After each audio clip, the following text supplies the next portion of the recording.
Every single culture and every single religion helps its members in some way deal with evil and suffering, because everybody's going to experience that. And so some of the religions say, well, this life is not all there is. Because of reincarnation, we get reincarnated, and eventually, if we live well, we get released from the cycles of reincarnation and we go into eternal bliss. And Islam says if you submit to Allah, you go to paradise. And other cultures talk about, like Buddhism says, that if you find enlightenment, you're saved from the illusion that you're a human being and that you're an individual, and you're delivered from desire.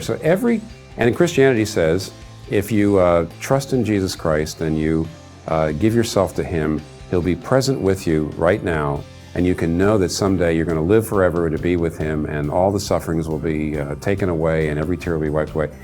Every religion or culture helps you face suffering by saying this life is not all there is. That the real goal of life is something outside of this life, and therefore, even though suffering is bad, it can actually help you get to your goal.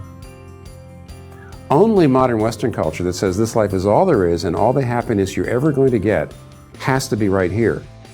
That culture then can tell you nothing about how to handle suffering, because see, suffering makes this life unhappy, and if all the happiness you're ever going to get is in this world, then there's absolutely no way that you can handle suffering. So of all the religions and cultures in history, Western secular culture gives you the least help in dealing with suffering and evil.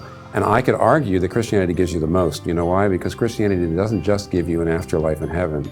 It gives you a resurrection, a new heaven and new earth, not just a consolation for the life that we've lost, but a restoration of this world. And therefore, Christianity offers more hope and resources to people who are suffering than any of the other religions and cultures. So Christianity gives you lots and lots of resources and help for facing evil and suffering in the world.